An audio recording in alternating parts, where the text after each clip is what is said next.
Salom aziz tomoshabinlar, birinchi manzilimiz Toshkent metropoliteniga xush kelibsiz. Bu metro faqatgina transport vositasi emas, balki tarixiy va madaniy obida. 1977-yil 6-noyabrda foydalanishga topshirilgan bu metropoliten Markaziy Osiyodagi birinchi metro hisoblanadi. O'z faoliyatini atigi 9 ta bekat bilan boshlagan bo'lsa-da, bugungi kunga kelib 4 ta yo'nalish 40 dan ortiq bekatga ega. Metro bekatlari san'at asarlaridir. Paxtakor bekati zamonaviy me'morchilik uslubida qurilgan bo'lib, uning yonidagi Alisher Navoiy bekati esa dunyodagi eng go'zal metro bekatlari ro'yxatiga kiritilgan. Har bir bekat o'z uslubiga ega. Marmar, mozaika va chiroqlar uyg'unligi go'yoki sizni galereyada yurgandek his ettiradi. Metro nafaqat qulay, balki xavfsiz va tezkor transport vositasi. Kuniga minglab odamlar hayotini bog'lab turuvchi bu tizim Toshkent shahrining yuragidir.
Toshkent City loyihasi 2017-yilda boshlangan bo'lib, xalqaro standartlarga javob beruvchi markazdir.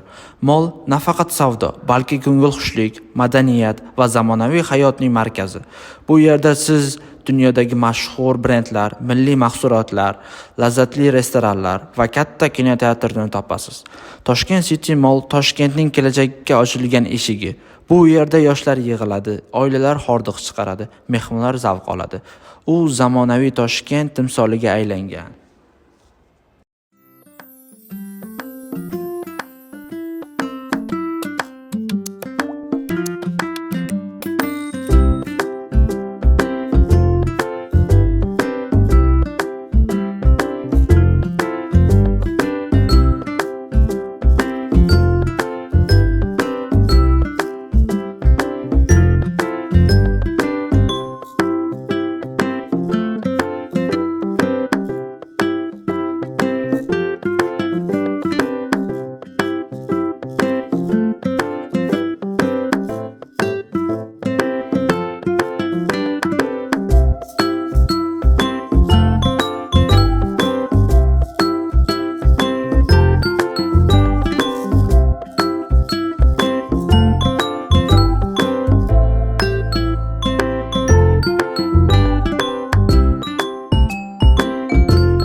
manzil bolalik xotiralarimiz timsoli bo'lgan Toshkent sirki. Unga biz G'afur G'ulom metrosidan chiqsak bo'ladi. Sirkning tarixi 1976-yildan boshlanadi. Uning doiraviy binosi o'ziga xos arxitekturasi bilan ajralib turadi. Sirk bu mo'jiza, hayrat, ijod va san'at uyg'unligi. Bu yerda akrobatlar havoda parvoz qiladi, masxarabozlar kuldiradi, hayvonlar esa tomoshaga hayajon kiritadi.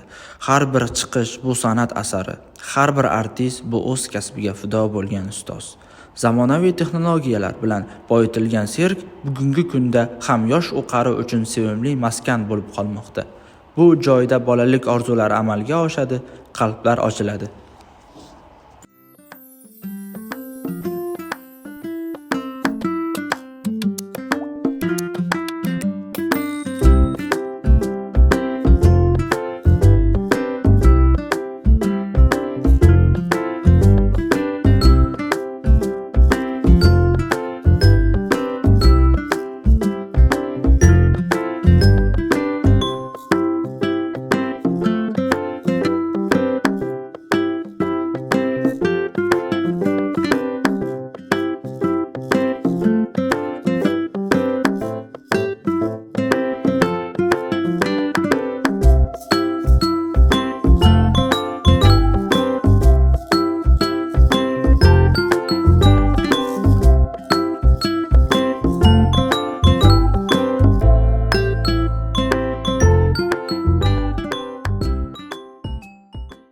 Sayohatimizni tarixiy yuragi Chorsu bozori bilan yakunlaymiz. Bu bozor o'rta asrlardan beri mavjud.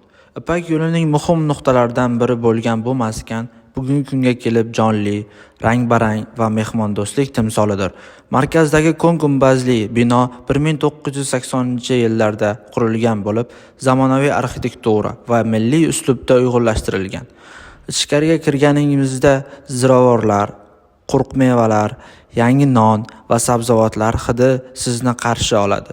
Har bir rastaning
Shu bilan hikoyamiz yakuniga yetdi. Bizning tomosha qilganingiz uchun tashakkur.